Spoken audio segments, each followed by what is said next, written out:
Bangladesh since 2015. She has published more than 150 international journals and conference papers. She is a recipient of the Canadian Commonwealth Scholarship and Bangladesh Academy of Science Gold Medal for her contribution in science and technology. Recently, her papers have received Best Paper Awards in Biomedical Engineering tracks at ThinkCon 2017 and IEEE WeCon ECE 2016 and Humanitarian Challenge track at Region 10 HTC 2017. She received many awards, some of them which are related to IEEE are 2019 Region 10 Humanitarian Activities Outstanding Volunteer Award, 2016 MGA Leadership Award, 2015 WIE Inspiring Member Award, 2013 Region 10 Women Engineering Professional Volunteer Award.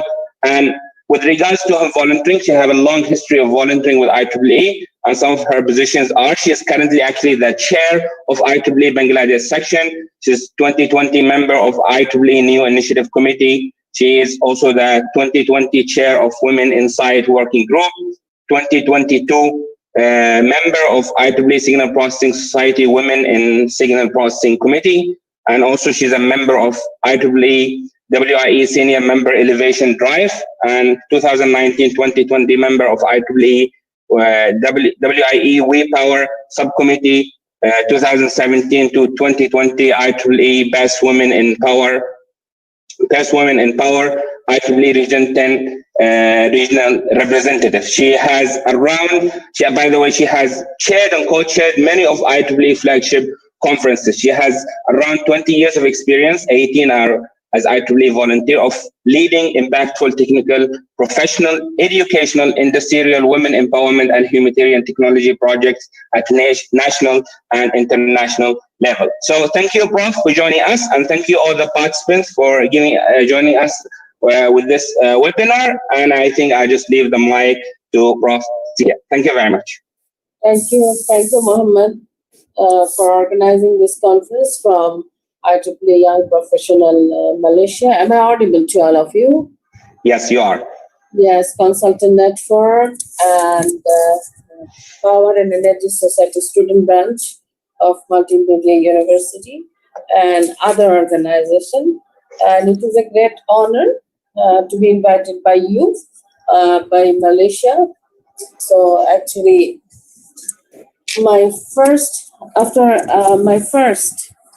I should say that when I was doing my master's, apart from India, my first foreign country that I visited was Malaysia in 2002. So actually, Malaysia is close to my heart, and I did I attended many conferences in Malaysia, especially the flagship conferences like ThinkCon 2017 and IEEE Women in Engineering Leadership Summit, also in 2017, and many other. At least I travel Malaysia for one day in the morning, and then I come by night. So it is very close to my heart, close to my culture, and it really helped me to do collaborative research and think about it and think about its people. Let me share my... Thank you. Thank you. It's our honor. Yes. Thank you. Share my slide. By the way, and our audience, we are having also Dr. Harun Rashid, who's also the acting chair of IEEE Consultants Network and also the chair of Young Professionals. Thank you, Dr. Harun, for joining us. Thank you, Dr. Harun. Nice having you here. So, thanks, Prof. Celia, for joining us and giving us time. Yes, it's an honor. It's an honor for me. So, just share my knowledge with you. So, you can see file is visible. Yes, it is. Okay. So, we are in the pandemic situation. We are all passing through hard time, but it's really commendable that you are doing something to keep engaged your members, your students, your young professionals, your women in engineering members, your technical society chapters. It's really a service to the community, and this is heart of IEEE. IEEE is the largest technical and professional organization of the world, and research and innovation is the main thing for us to lead this competitive world. And that's why I have chosen the topic, research and innovation. It is very, very important for all of us as an IEEE member, because we are the brand ambassador of IEEE. We must create ourselves as competitive enough in terms of research and innovation and skill development. And we must choose the emerging technologies to remain current with the current technology. And another important thing that we must consider that whether our research work is connecting or supporting the sustainable development goals, which is very, very important. By the way, I'm a candidate for Region 10 2021 Region 10 Director-elect, as mentioned in the poster.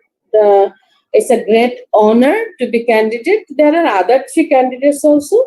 Dr. Supavati from Thailand, Dr. Noliza, my great friend from Malaysia, and Dr. Lansfang from Australia, but still, I will request all of you to visit my website, www.celiashahnaz.com, www.celiashahnaz.com, to know about my research, to know about my accomplishment, to know about my potential for helping you. That is important, not my personal potential that how I can help you beyond the border, because this lockdown is a very tough for us, difficult moment for us, but at the same time, it brought us many new opportunities. One of the important opportunities that now I'm connecting with you via online, and our technology transfer became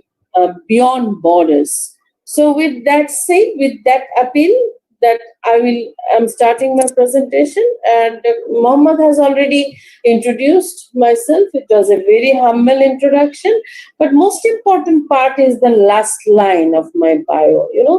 I am, by the grace of Almighty, founder of 4 technical society chapters in my country, in my section: Signal Processing Society Chapter, Robotics and Automation Society chapters, Industrial Application Society chapters, and Society and Social Implications on Technology chapters. Apart from it, I am deeply involved in research work in Engineering, Medicine, Biology Society chapter and Power and Energy Society chapter. So I'm highly interdisciplinary, and I really like interdisciplinary research. And my request to all of you to become part of at least one technical society chapter from your student branch level.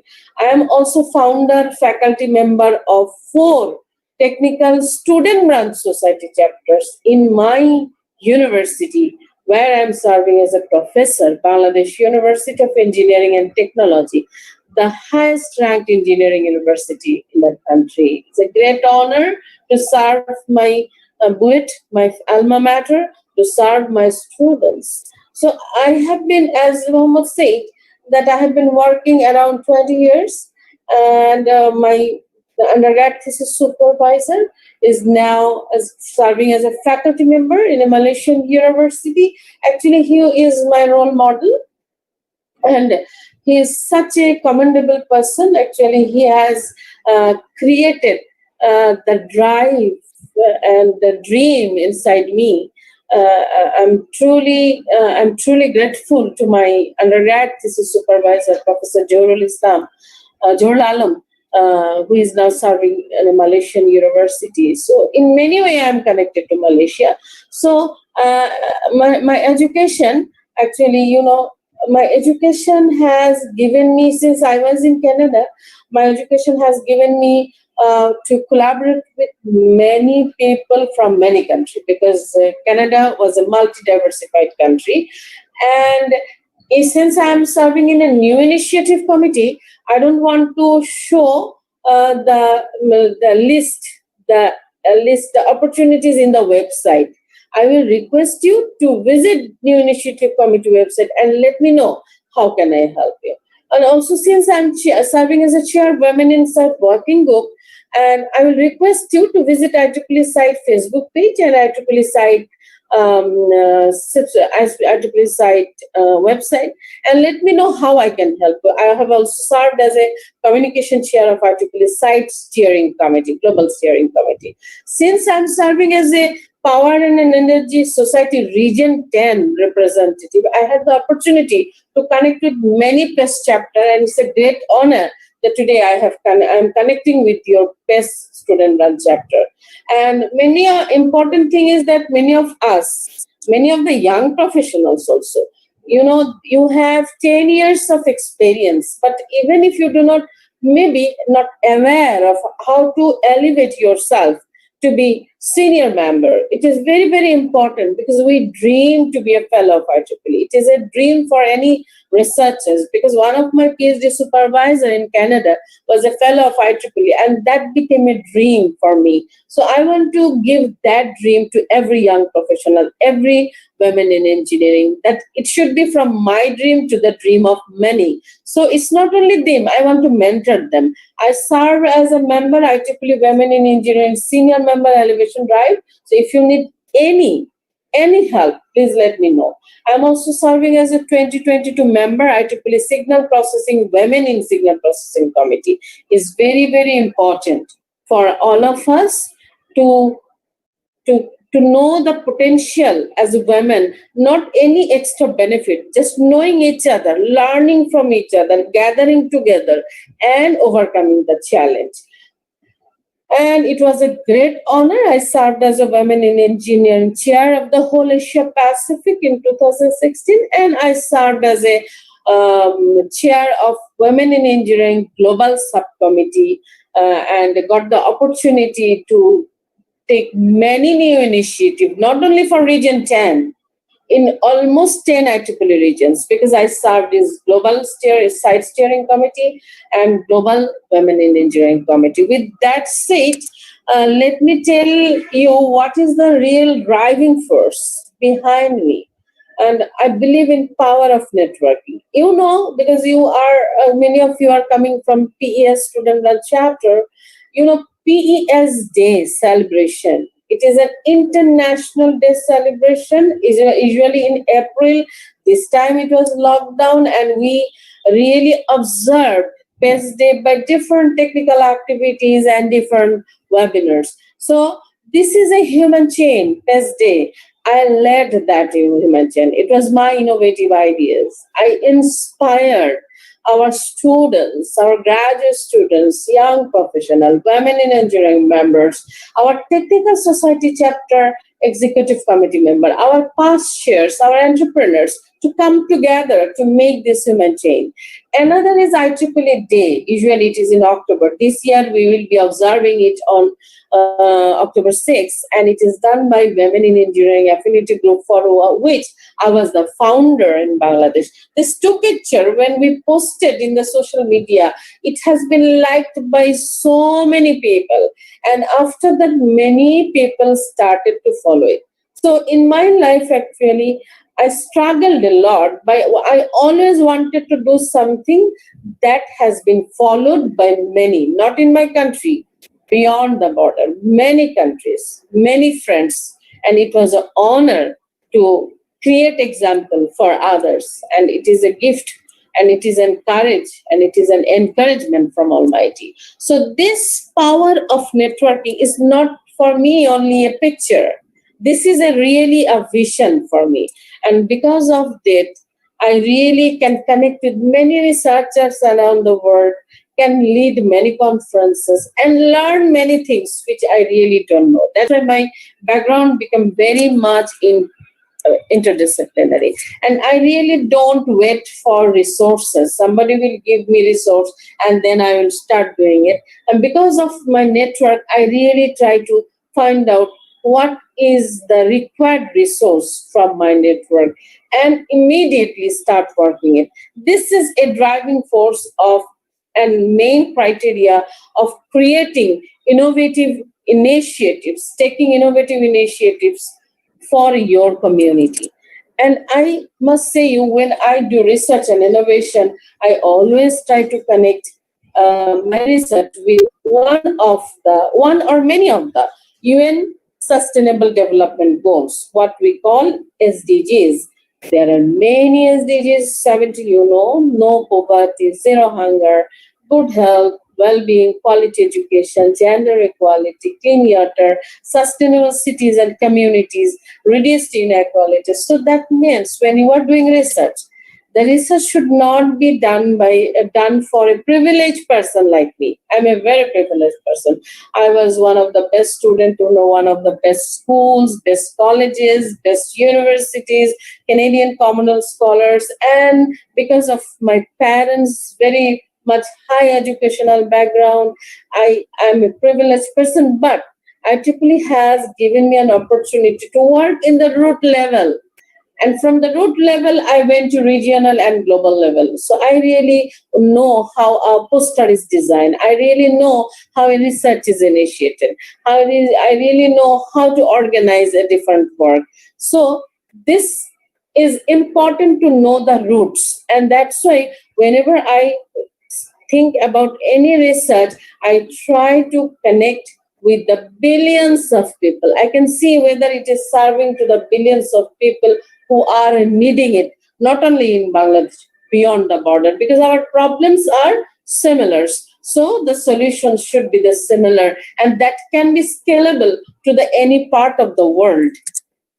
I will request you to visit my Google Scholar citation page. You search Celia Shahnaz Google Scholar citations, then you will get the citation. I should not say it is very high, but despite having limited opportunities, limited computational facilities, limited research funding, I really worked very hard with my students and my team and my collaborators to publish a research work, and it is cited here from 2013 to 2020. We are still in the middle of the 2020, and the appealing thing, I should tell you, that the citation is always increasing.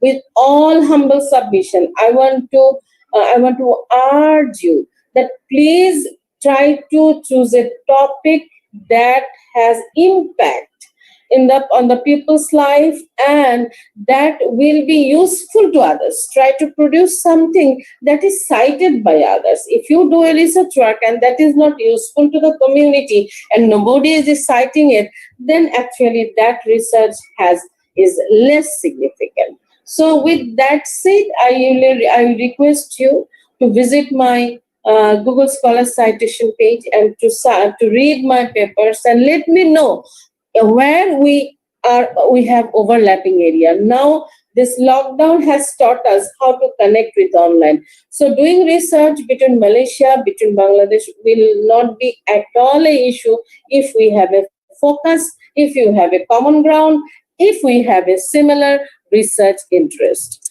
So this is one of my research works published in Elsevier and Biomedical Signal Processing and Control. This is the highest cited paper of my life.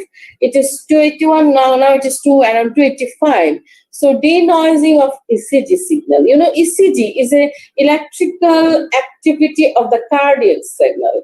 But we collect it via Ecg leads, and while collecting it, there are noises. So if we denoise those Ecg signal, that will help us to really make diagnosis on the arrhythmia disease, and we can help the doctors to take the decision very accurately and very fast. And it will be help, and there will be a medical and engineering collaboration, and that will increase the ranking of our universities. And this is another paper, pitch estimation from the noisy speech, that is published in IEEE transaction of speech, audio, and language processing. That is with my supervisor, who is a fellow of IEEE, another supervisor from China. And this has been published in 2012, and still 2019 people are citing it. So this gives an idea that finding and fundamental frequency from the real environment, like car noise, street noise, factory floor noise, cafeteria noise is a difficult challenge, and it has a lot of applications. That's why it is published in the transaction. Another is we have a lot of hearing impaired people. They are using hearing aid devices. In those devices, a noise reduction algorithm or a speech enhancer is used. That's why we targeted speech enhancements using a statistical model. And you see, it was published in IEEE SCM Transactional Speech Audio Language Processing. It was published in 2014, and even in 2020, people are citing it. It's a great drive and passion for all of my research group, and it is so significant. This work is a work of 3 generations. My master student Tawhidul Islam, myself, and my 2 PhD supervisor. Tawhidul Islam, because of this work, has received a PhD admission in Texas A&M University, a very good school in the United States. And after finishing his PhD, now he's doing a postdoc in Stanford University. And so that gives you satisfaction that what you did not achieve in life because you were not mentored in that way, or the opportunities were not available to you, but you worked hard with your student, and your students have received a 10 times better opportunity than you. And you can see that your dream is fulfilled through your students, your mentees, and that is important, that creating a bonding of research and relationship for a long-lasting time. And this is another very emerging topic. Everybody now using machine learning, deep learning, and we also, our undergrad thesis student has also developed a deep learning technique that is called Capsule network. And the problem is very important: abnormality detection in musculoskeletal radiographs. You can ask me, why musculoskeletal abnormalities? Because 1.7 billion people in the world having musculoskeletal abnormalities. I told you that I want to serve the billions of people through my research. So this is a huge problem. We wanted to automate the detection process to accelerate the diagnosis. So we wanted to investigate the capability of SCAPSNet in detecting musculoskeletal abnormality. We need to know what is the limitations of the conventional dense net or convolutional neural network. CNN has poor translational invariance and lack of information about orientation. Not only that, it needs huge data set for training. Getting a huge data set for medical data is always a problem. At this moment, I'm doing research with X-ray images to detect COVID or non-COVID, and I'm really suffering for less training data because less number of data is available to our database, publicly available. Now, the proposed CapsNet, how it is overcoming the problems.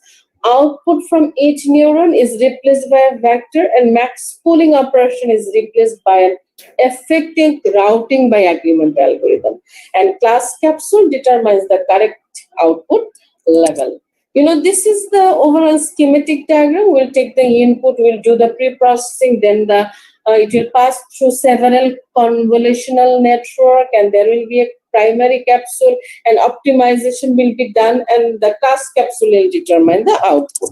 Now, it is pre-processing. We really need pre-processing because, the database, the data we are handling or we have handled had image of variable sizes. So we have analyzed image of 64 cross 64, 128 cross 128, 224 cross 224.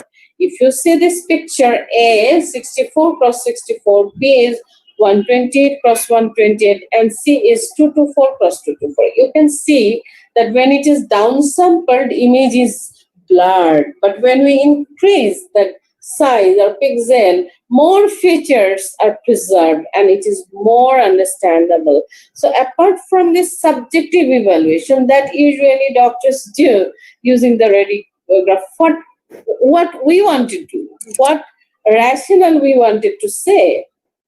Actually, for different resized image, we have determined the training as well as validation accuracy. We can see for 224 cross 224, both training and validation accuracy are higher compared to the other pixel sizes. Not only that, we have actually evaluated the blind image spatial quality evaluator, BRIS score, and naturalness image quality evaluator, NIC score. Lower the scores are, better the features preserved. If you look at the table, you can see for 2 to 4 plus 2 to 4, both BRIS score and NIC score are very, very low. And that's why we can see, we can give a rationale that we should go for 2 to 4 plus 2 to 4 resized image before sending it to the capsule network. And this is the proposed structure of capsule network, convolution 1. This is has 256 9 plus non-convolutional kernels, and capsule convolutional capsule layer, 32 channels of convolutional 80 capsules, and class capsule includes 2 capsules, and each capsule has a dimension 2. Let us see in this picture, and it is more visible, and that after the class capsule, we apply the routing by agreement algorithm to determine whether it is normal or abnormal. You know, it is important that which data set you are using, whether it is a standard data set. Yes, it is a standard Mura data set. It has 14,656 images. Among them, 8,941 images are normal, 5,715 images are abnormal. Now, let us understand why we have employed routing by agreement algorithm. This is a training and validation accuracy plotted for different images like finger, elbow, hand, humerus, forearm, shoulder, and wrist. With respect to x-axis is the number of routing. We can see if we can increase the number of routing, the validation and training accuracy increases. But for some cases, if we try to increase it beyond 4, then the overfitting problem occurs. To overcome this overfitting problem, we have decided that it is rational to take the 4 routing by agreement algorithm. Now, it is important. Why you have proposed capsule network? It is really effective for the problem under consideration. If you see that we have determined it by a statistical score, which is called Cohen-Kappa score. You know, we have plotted it for different images, and the Kappa score for the conventional DenseNet is 70.5% on average, and for Kappa score for same images of the Mura data set, but employing the proposed CapsNet is 80.115%. If you look at the bar graph, the claim is clear. The proposed CapsNet architecture provides almost 10% higher, better Kappa score using 50% less training data. That is an advantage for us. We don't need to depend on a big data for the training purpose. That is important. Now, whenever you do research, actually, I'm also telling a research methodology. That means how to justify every point to have a good quality publication. And now you have to compare your result with the state-of-the-art method. And we really did it in terms of training and testing accuracy. And you can see this is the proposed CapsNet training and testing accuracy compared to the state-of-the-art work. If we compare these two, we can see that our proposed CapsNet using 4 routing in Mura dataset is outperforming the state-of-the-art method. And finally, this is very important, that loss and accuracy curve, how accurate your model is. The red is accuracy and black is loss of CapsNet. Blue is accuracy of DenseNet, that is conventional, and purple is the loss of DenseNet. So we are comparing, we can see that our accuracy is higher compared to the DenseNet. Our loss is also lower compared to the density. That means there is a huge difference between accuracy and loss for our proposed capsule. So this is an important claim for any network. It is important how you will justify that, how accurate your model is, because you have a very low loss compared to others. This is actually outcome. I always believed in outcome.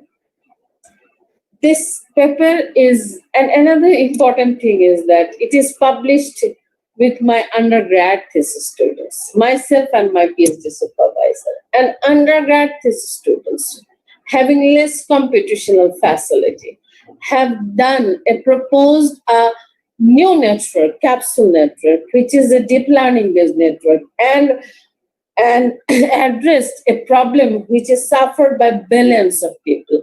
It is published in IEEE Access with impact factor more than 4 in 2019. I humbly request all of you to read it and to let me know how we can apply Capsule network in your research signal, in your signal. Maybe you are handling another image signal, but we can see the potential of Capsule network in your signal, and so that we can have a huge broad domain of research and we can solve many other problems. So really I will appreciate if you read this paper. And this is a right example and best example that what can be done no matter where you are staying, no matter where is your country, no matter what are your opportunities, no matter which grade you are studying. Now I am working with this second year engineering student who are actually employing deep learning network. Since I'm serving as a chair of IEEE Bangladesh section, and I'm serving in many volunteer roles of IEEE Bangladesh section, and I have seen the growth of IEEE Bangladesh section. It was before 2014, it was less than 7 student branches. And now, under my leadership, in last 2 years, it became so many student branches. We really mentored and formed, and 51 student branches now currently, and around 43 student branch technical society chapters, like PES student branch chapters. And we have around 18 women in engineering student branches, where everywhere I visited, I mentored them, I told them to file petition. But what is the contest here? That has given me an opportunity to visit all rural parts of Bangladesh. And I have seen that how women and children are suffering from skin cancer, but they really don't care. They really don't need. They really don't feel to make any diagnosis. So that has created a motivation in my mind that why don't we take the color image of those skin cancer patients, and we can help the doctors by classifying what type of skin cancer it is, so that the decision making does not depend on the radiographs only.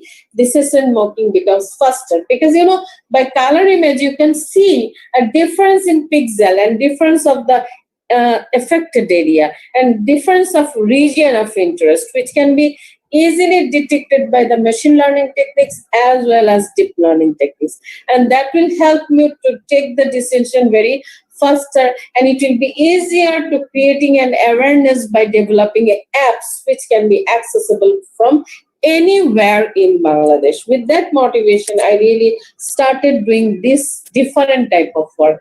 And this is a database. Actually, we are collecting the local data. Now it is locked down, so it is momentarily stopped, but we preliminary work with the publicly available data with more 10,000 data. And the problem now is more complicated. It is not a 2-class problem anymore. It is not normal and abnormal. It is 7-class problem, because we have seen this database are having 7 classes of cancer.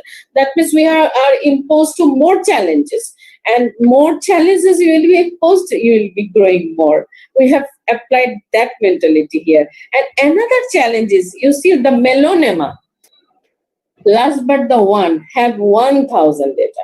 That means if another type of disease, vascular lesion, comes as a test, there is a huge tendency that it will be detected as melanoma because there is a data imbalance which is not present in case of musculoskeletal abnormality detection. But here we have to determine, we have to make a difference, uniquely identify 7 different types of cancer. At the same time, there is a data imbalance. For data imbalance, there is a solution.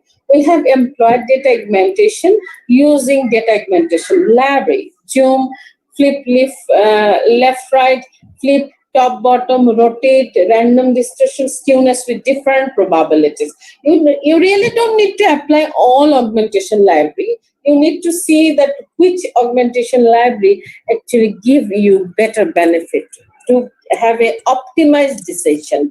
And this is a transfer learning architecture, model based, and here is a fine strategy.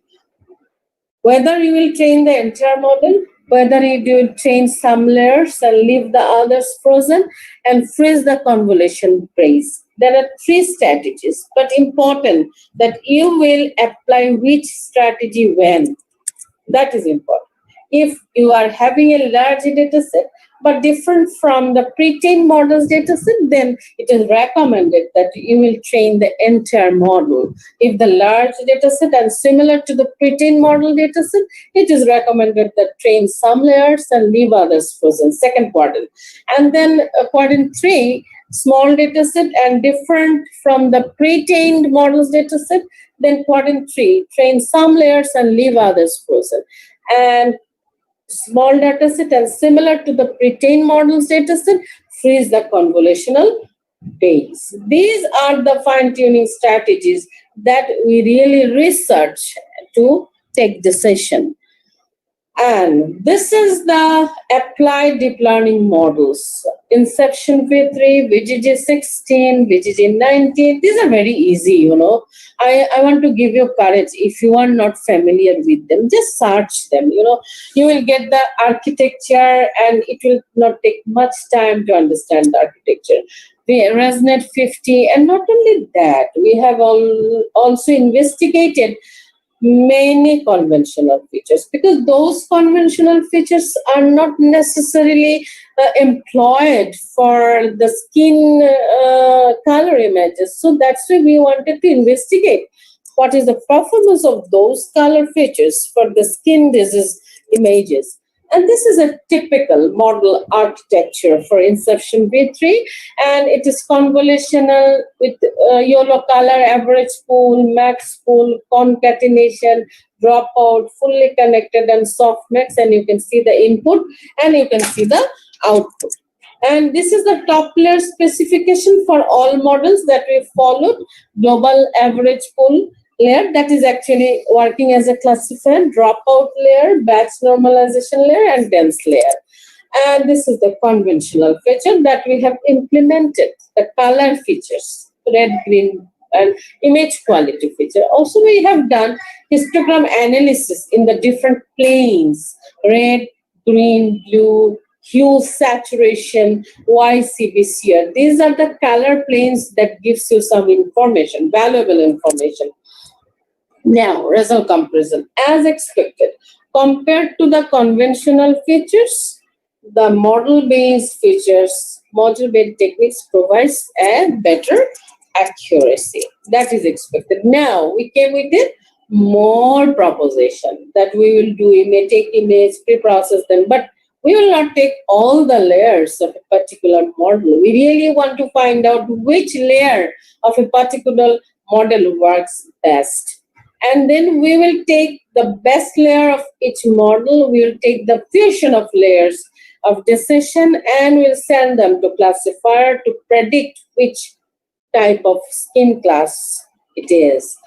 Now we are working with Dhaka Medical College hospitals that we started doing before the lockdown. Hope we will get enough local data, so that we really can interpret our model for our local data, so that we can go for apps very soon. This is another problem. Our country, your country, many people are suffering for tuberculosis, that is called TB.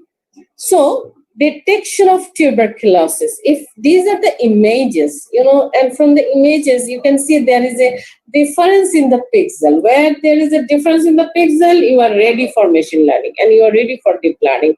What we did, like skin cancer, we have done fusion of layers. Here, we have done fusion of layers from different models, fusion of best layer from different models. Not only that, we have also taken fusion of color, fusion of handcrafted features also, and then we have combined this session, and we have seen that tuberculosis detection from chest radiographs becomes easier and more accurate if you take the from different convolutional models and from different handcrafted engineering features that we found from our features and machine learning algorithm. This is another very, very new proposal, and hope it is also work has an appeal to the larger community, because a lot of people are suffering from the tuberculosis, and taking decision very faster is an important thing, and there is a huge scope to collaborate with the doctors. Now, we are passing a hard moment during COVID, and I'm handling COVID test express, COVID-19 positive, COVID-19 negative. You can see there is a difference in pixel, seeing, and it can be observable in the naked eye, but deep learning techniques should be much better. That's why we are testing different deep learning techniques and trying to propose an optimized model. But we are suffering from this less data because we cannot get our public data at this moment. So we have to depend on the available data set, which are very, very less. Even if you apply for data augmentation, but we are working hard for it, and we really within a very short period, we will be able to produce a commendable result where we can help the doctors to detect the COVID from the X-ray, CT, ultrasound images. Okay. And let me share, because now we are also working in Power and Energy Society. I'm talking to you, Power and Energy Society student branch. I will try to create a relationship between humanitarian technology and Power and Energy Society. Many people tell me what is humanitarian technology, because I have a huge passion for humanitarian technology. So non-polluting lighting, heating, and cooking methods. Technologies for clean water and sanitation. That Bangladesh having Rohingya refugees, the largest refugee camp in the country, where I'm working. During lockdown, I could not go. Before that, I'm working there with a project for supporting that clean water. Solar-based pump is used to draw the clean water and preserve it for the community, because that community do not have clean water to drink. Off-grid electricity generation, solar or bicycle, agricultural technology. Because, in 10 years back or 15 years back, we used to buy our rice from outside. At this moment, Bangladesh do not buy any rice from outside. Who has done it? Our farmers, our agriculturists, our silent heroes. But as an engineer, we must help them by suggesting a proper irrigation method, by using a technology or app to detect their diseases and to suggest in what season what they should cultivate, and that can create their habit of generation of cultivating something using the technology. Since they have done a great job for us, and they made us proud as a Bangladeshi. And healthcare technology, I work with telemedicine, because many of my projects are related to healthcare, and shelters with appropriate technologies for water protection against disaster and energy crisis. Disaster. Now, our country, in the last Eid vacation, during the last Eid, we were close to suffered by Cyclone Amphan. Now we are suffering by flood during the COVID. So disaster is a common phenomenon for us. We learn to live with it. But as an engineer, we cannot be aloof. So we need to create a portable toilet, portable shelters, and other appropriate technology for better protection against disaster and energy crisis. Because, in those shelters, people need to study. Young child needs to study. They really need the minimum electricity and energy for doing their day-to-day life, so that life is not stopped there.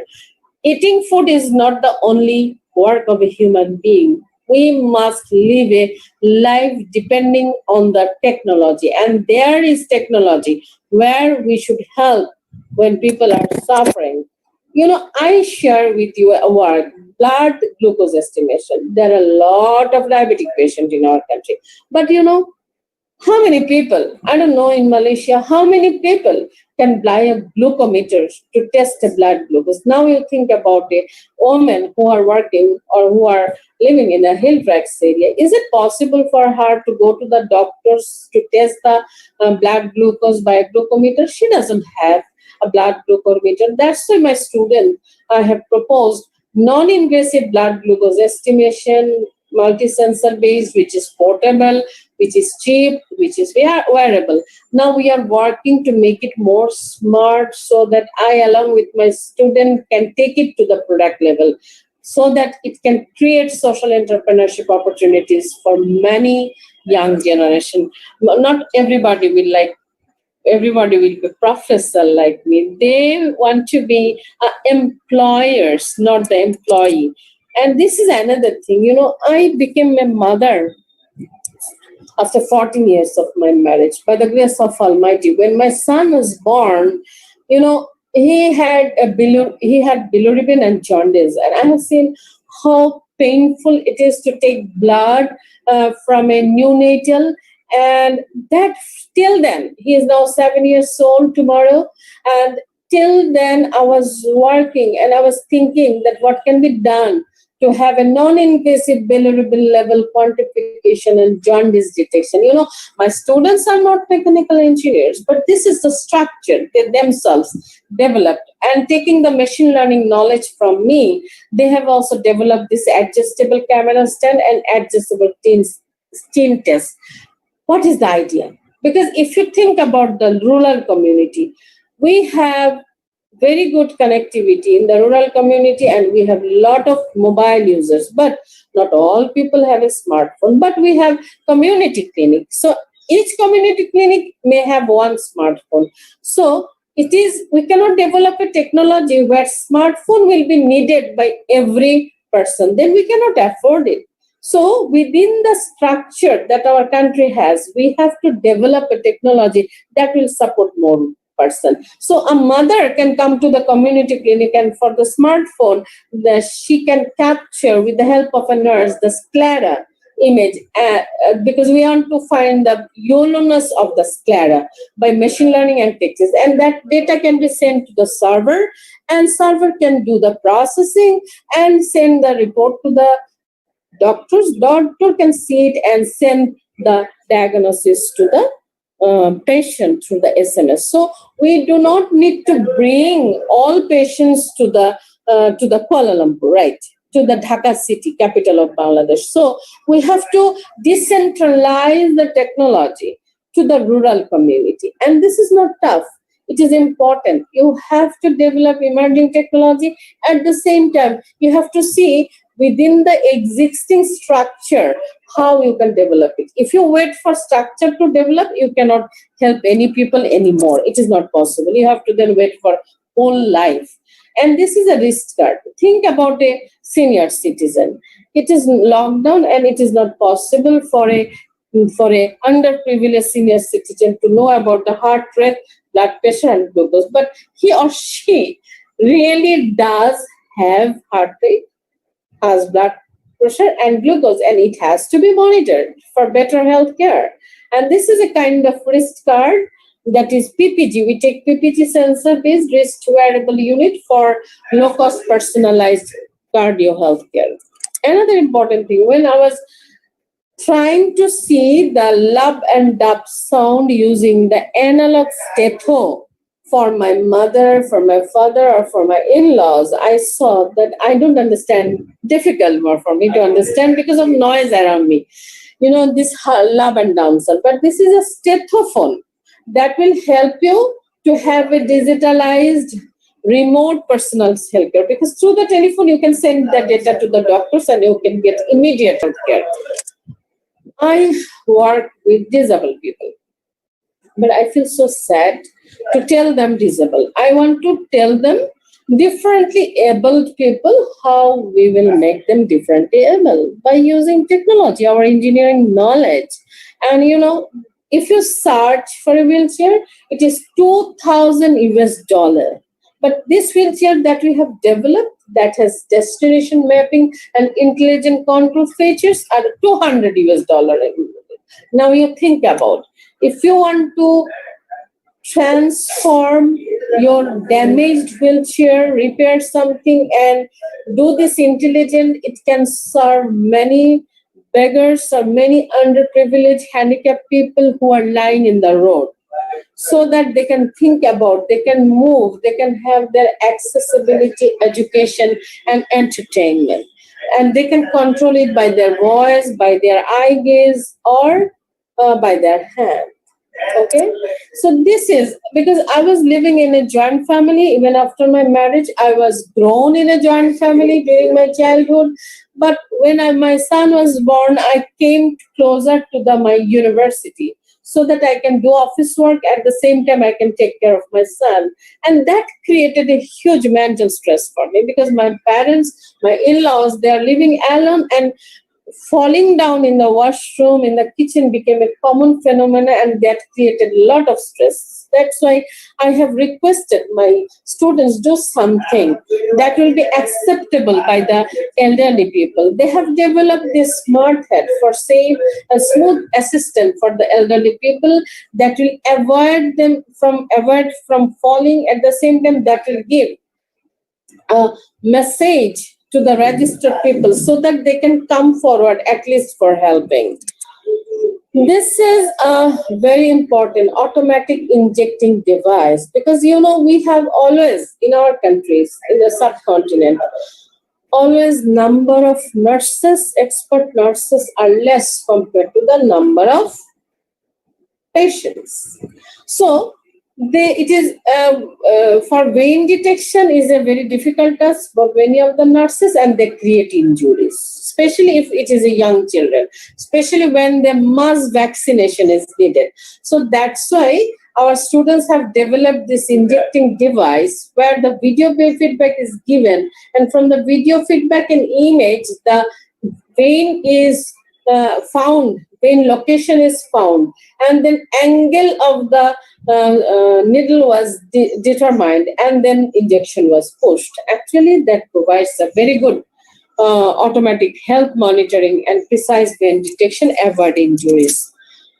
I talked about a wheelchair that is controlled by voice, hand, and eye gaze. But think about a woman or a person who has no voice, cannot speak, who is blind, cannot see, and who has no hand. But one thing he or she may have, the brain. So that's why electroencephalogram signal, Ecg signal based low cost electric wheelchair, we have developed with advanced control features. All of the work that I'm citing, please search it in the IEEE Explorer. All are published in IEEE Explorer, and it is available for your implementation and available for collaboration. I work with the person who cannot see. I cannot imagine a blind child equivalent to my son's age. My son having a very good quality education. We cannot deprive education of a blind children. That's why this is a text-to-braille scanner. And I thought about a blind mother, and I thought about a blind children. And mother is our first teacher. So this type of technology, electromechanical technology, is very important to develop so that we can take it to the product level, so that we don't need to buy it from outside, so that it is affordable to our community. I also work with Deaf and Dumb community, Bangladesh Deaf Association, and this is a sign language, special type of language for the deaf and dumb people who cannot speak, who cannot hear. But I have a dream that in Buet, in my university, one day some student will come and deaf and dumb student will get the opportunity by merit. But if he gets chance by merit, then what will happen?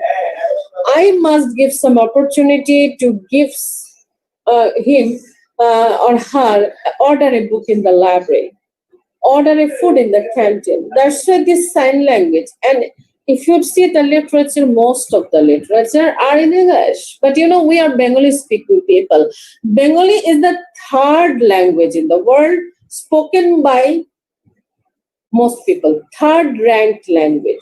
And it is the language for which our country has fought in 1952, 21st February. And 21st February has been celebrated by many countries. It is International Mother Language Day. It got the recognition. That actually has given us a motivation that we have to create this Bengali Sign Language database for alphabet recognition for the deaf and dumb community, so that we can create the interface in future for their movement, for their accessibility, for their education, for their entertainment. For this, I really try to connect with IEEE site. Malaysia has a site group, humanitarian activity group. I know Nuliza, I know Dr. Robi Ahmed. I have a very good collaboration and contact with them.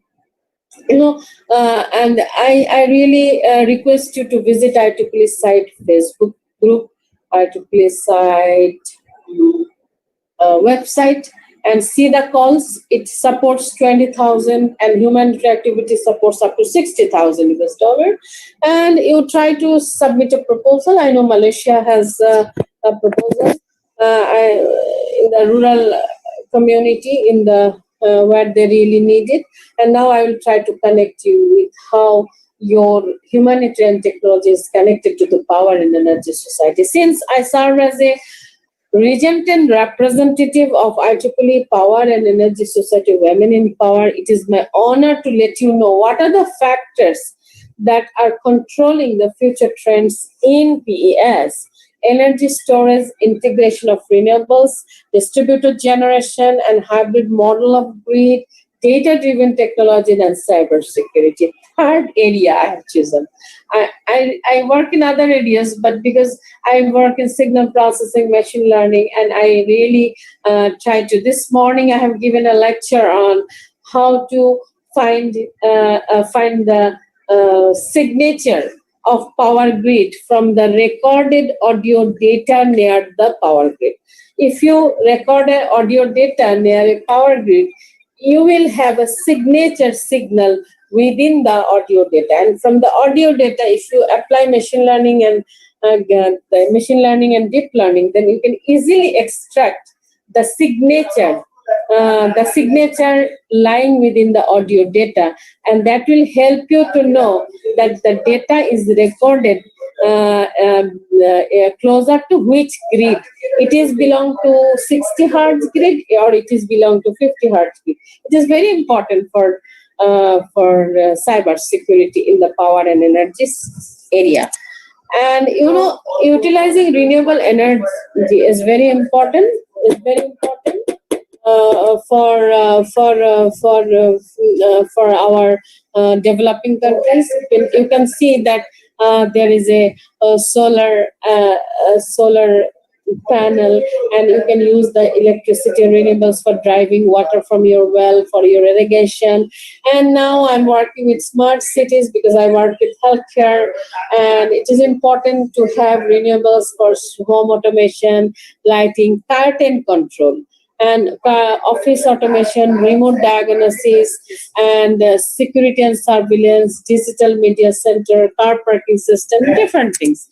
And this is an example of alternative energy utilization. And these are some examples how you can utilize the bicycle support. from Power and Energy Society and IEEE Humanitarian Activity Committee. I told you that I am handling one of the best students in the country, but many of them are coming from a very underprivileged family.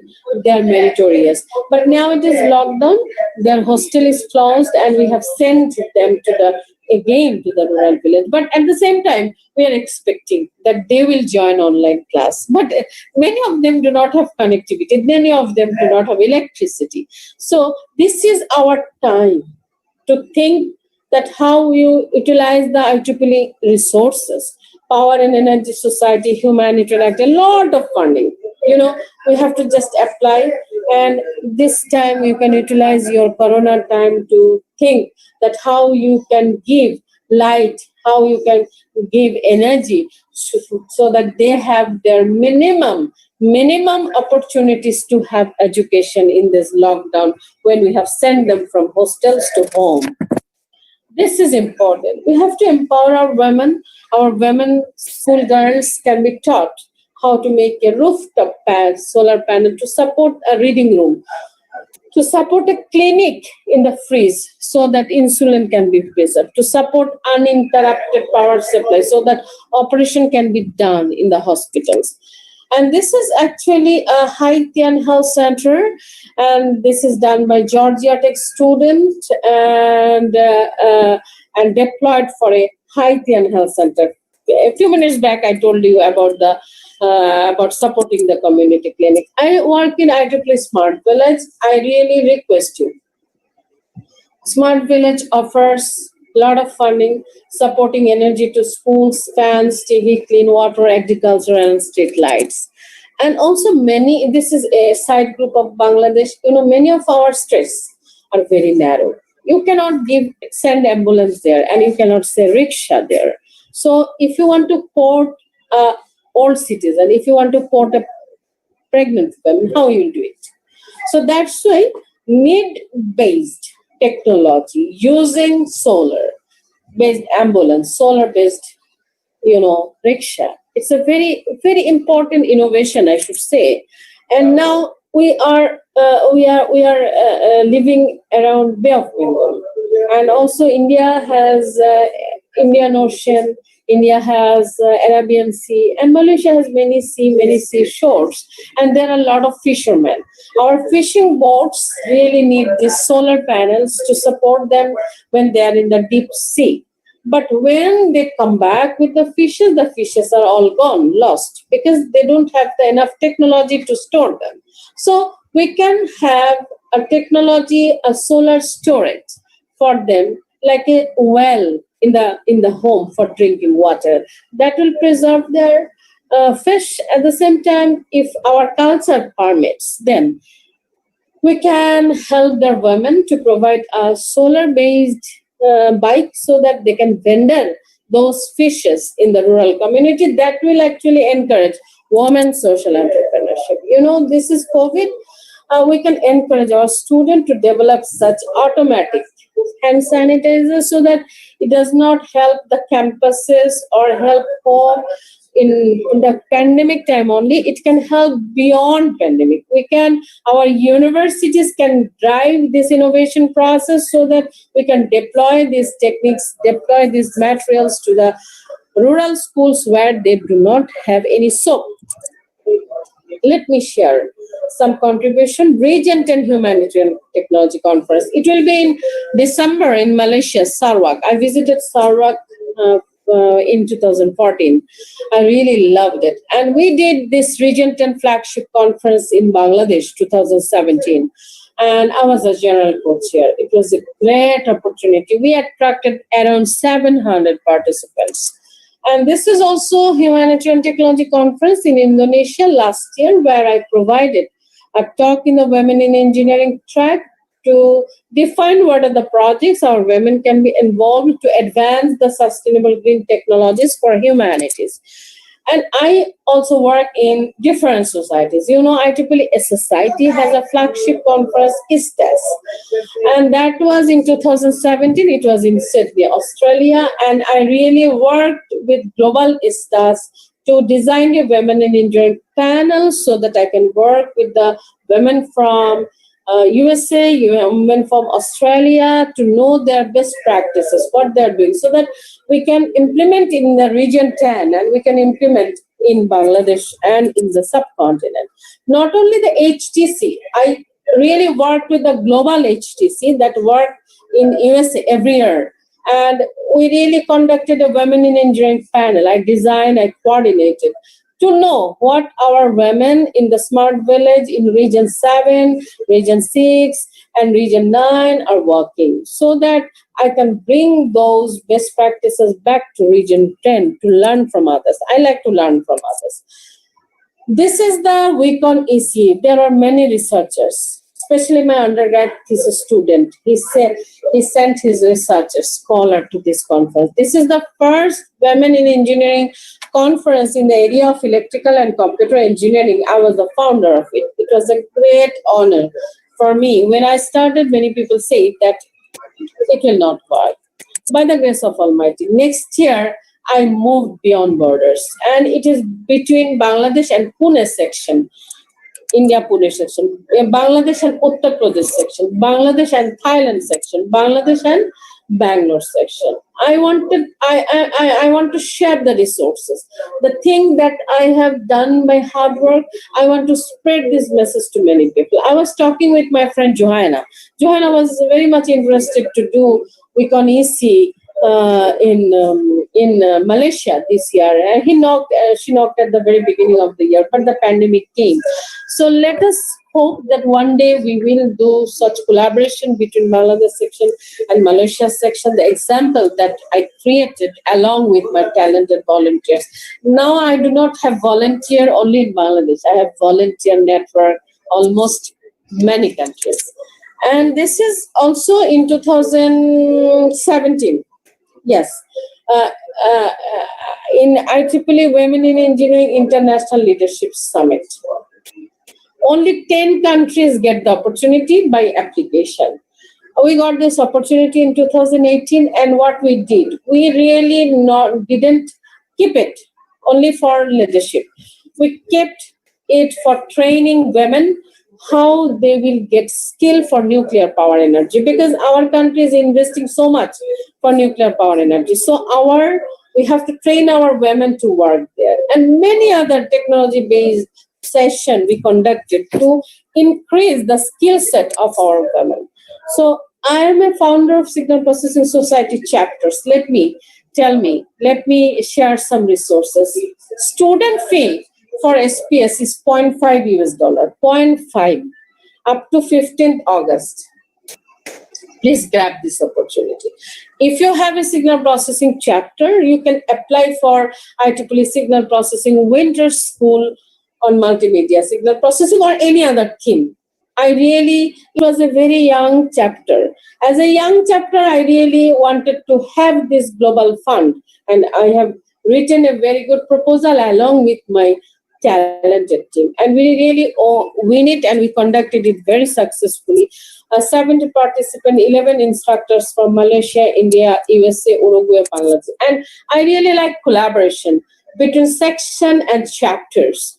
This is a collaboration between section and signal processing chapter, IEEE Pixel, for which I was the founder, and collaboration between EMBS and section, IEEE Basicon, for which I was also the founder, collaboration between section and Industrial Application Society chapter, IEEE PIACON, collaboration between section and Robotics Automation Society chapter, IEEE RIACON. All conferences were co-located, so that everyone can know each other, can know the scope of interdisciplinary research. My question is, why I launched this series of co-located conferences? Because I am a privileged person. I have the little opportunity to get the funding from our university and go to the flagship conference and meet the researchers. But think about my students. They do not have travel fund. They do not have the capacity to registration fees. So that's why I, along with my team, work very hard to bring speakers from 10 different countries in those co-located conferences, so that our students get the opportunity to talk with them about the scholarship, about the research. Our young faculties could get the opportunity to talk with them about their future postdoctoral fellowship. That's the motivation. Another important thing we really cannot understand, or try to understand, the implications of social technology, ethics of applying machine learning, AI, and deep learning. That's why to train our generation with IEEE Society Bangladesh chapter and section, IEEE Bangladesh section has done this symposium on social implications of sustainable technology.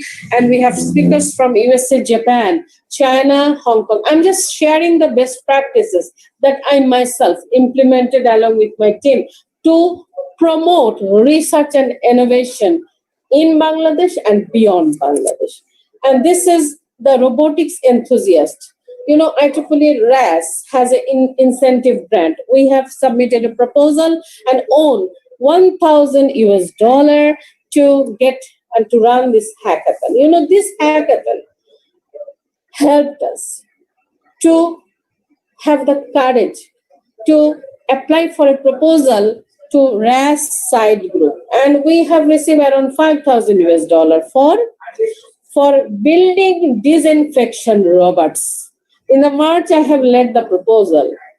We will train our students how to build the disinfection robots, and we will come up with a better solution. And those robots can be used for at least in their campus when the pandemic will be over. If we can convince our city corporation mayor, it can be also used in the public places. In this way, IEEE can be connected with the local government to create more impact on more people who are not IEEE members, but that will inspire them in future to be IEEE members. I am a fierce supporter of industry academia collaboration. I invited the CEOs of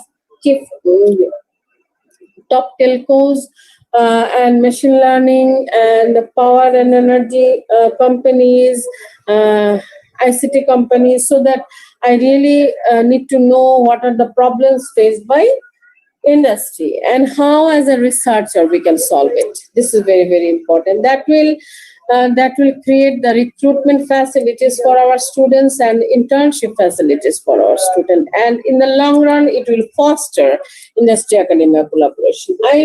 Because I'm the founder of Women in Engineering Group of Bangladesh and IEEE Humanitarian Activity Committee, they provide many funds for events.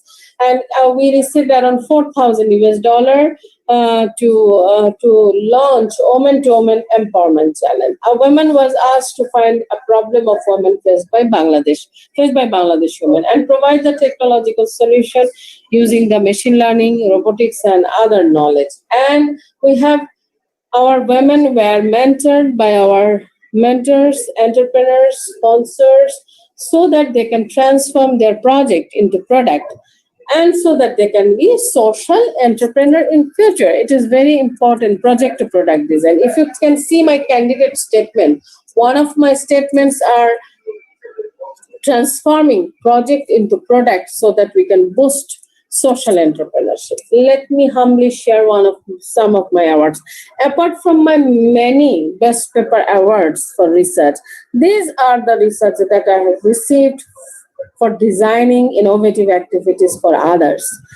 2013 Women in Engineering Professional Volunteer Award from Region 10, 2015 Inspiring Member Award from the Global WIE, 2016 IEEE MGL Leadership Award, and 2019 Region 10 Humanitarian Activities Outstanding Volunteer Award. You see, I was receiving this MGL Leadership Award that Global MGA has sent to the Region 10 Flagship Conference 2017 happening in Penang, Malaysia.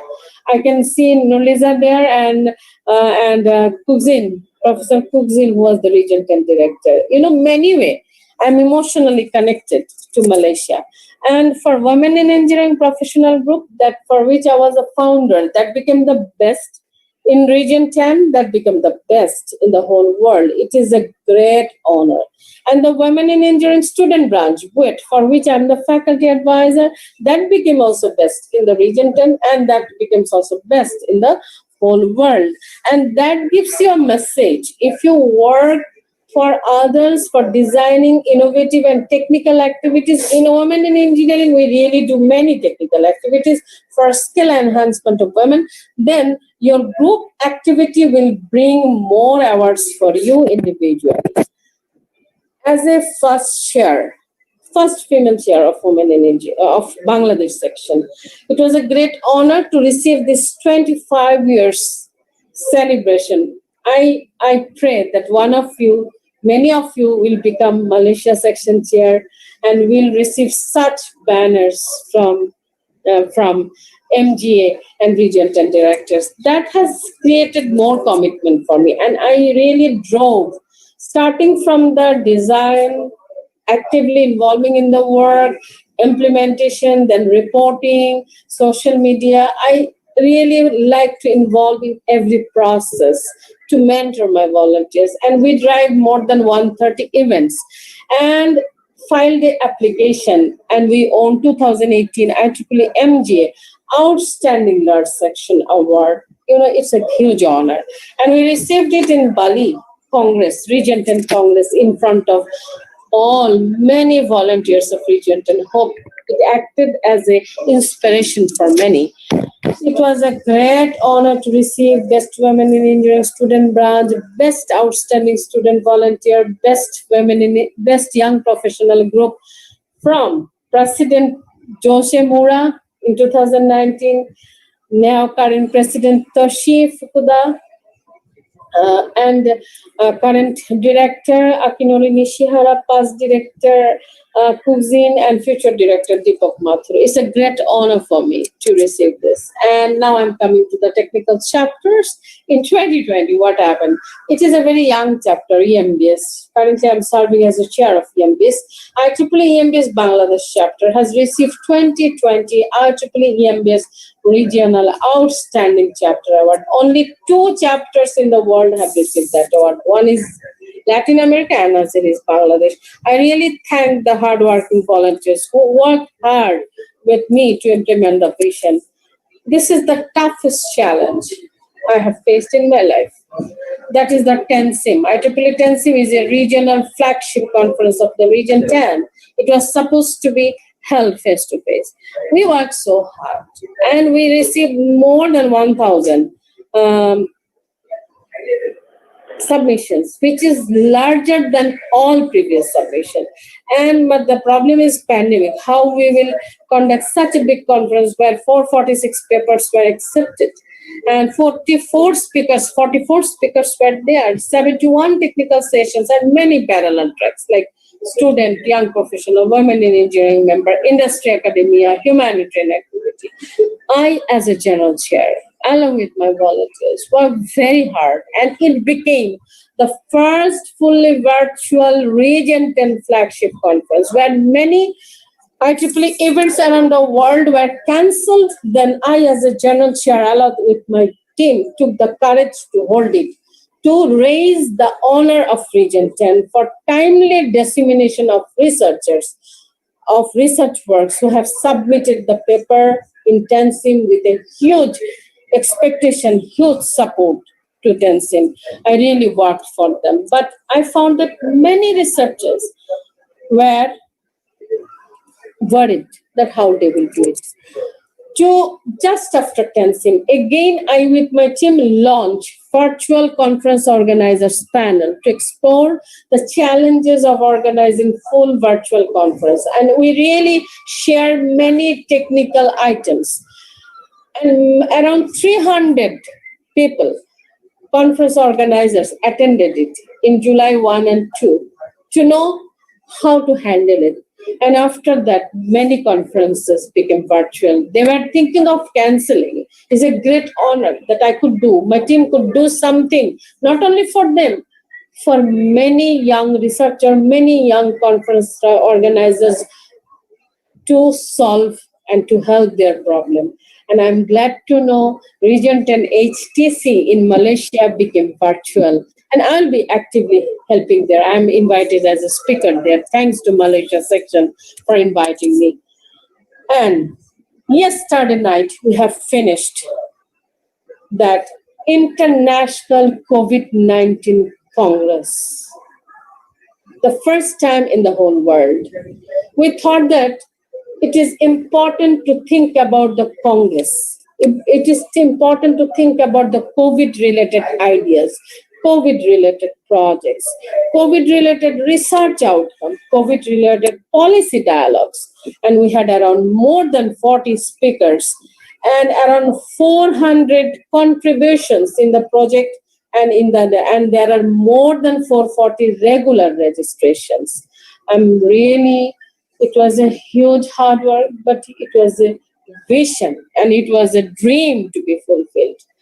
And IEEE President Toshio Fukuda joined our inauguration and really praised this timely initiative, and many Malaysians attended. I thank those Malaysian contributors, and many of them own prizes in different categories.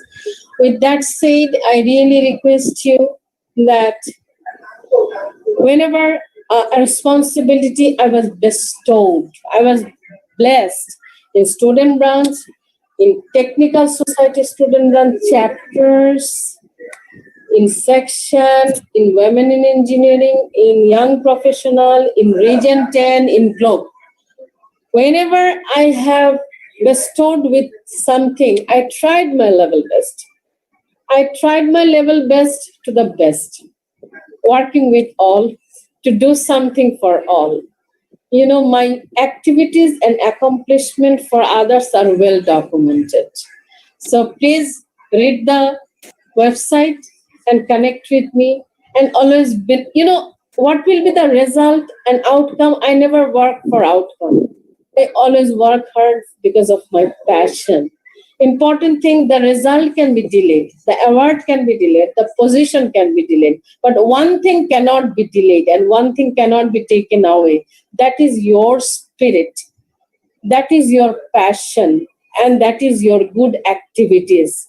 It is all well documented. I really urge you to read about me and to let me know how I can help you, how I can help the young professionals. In each and every slide that I presented, that is not something that I have taken from website. It is something, each and every slide is an example of my hard work for others. Each and every slide contains that what I have done in real life along with my team members. So with that said, I really request you to support me and convey my message to each member of Malaysia who are not present here. So hope some of you will work as my ambassadors, and I appeal you to to convey my message to all of you and support me. Support me so that I can support you. And I'm really confident that I'm ready to lead Region 10. I'm ready to work with many people around the world. Thank you very much for inviting me. Thank you, Prof. Celia. Thank you, all the participants. As she mentioned, actually, Prof. Celia she is now running for the position of Region 10 Director-elect for 2021-2022. So I hope you can vote for her. Please read more about her, along with other candidates. Also, you have the right to know about the other candidates. I wish you vote for the best, and eventually for Prof. Celia, I think regardless there's no winner. It's more about who will take the responsibility. And I think the four of you are giving Region 10 members a hard time deciding. Yeah, honestly, four outstanding volunteers that I think is giving us a hard time to choose between you. Although I hope that the members will choose the best that they think will be for Region 10. And with that, I think I can proceed to Q&A. So if there are any if there are any question, please post them in the chat. I have already shared the link for registration. I think I have already received. I think the conference was the webinar was attended by around 80 participants. We have shared it through also Facebook and YouTube, around 80. And I already received the form about like 50 who have already registered. So yeah, If you have any questions, please post them. If not, then I think we can end our session. Please give us your feedback and also ensure your name is correct, your email as well, so we can email you the e-certificate. So if there are any questions for Prof. Celia, either technically with regards to the research, or even if you're interested to know more about her leadership or any of her vision to lead Region 10, please, you could ask. You're most welcome. So I guess, Prof. Celia, is it okay later if you could share the slide with us so we can send them to the participants? Yeah, no problem. Okay, sure. So I believe there are no more questions. There are no more questions. So I think I would like to thank you again, Prof. Celia, for joining us. On behalf of the organizing committee, IEEE Consultants Network, Malaysia, and Young Professionals and Multimedia University Best Student Branch Chapter, I would like to thank all the participants for joining us, and I wish you have a great day. Thank you very much for joining us. Thank you very much. Thank you very much. And let us work together. By working together, of course, we can do better. I have many things to learn from you, and maybe I can offer some help to you. So thank you. Thank you, Prof. And see you. Remain connected. Stay well. Stay well. Indeed, sure. Thank you. Inshallah. All the best, Prof. Thank you. Inshallah. I believe that somebody is having an issue with the link. I'm not sure there's no any issue with the link. I think the link is correct.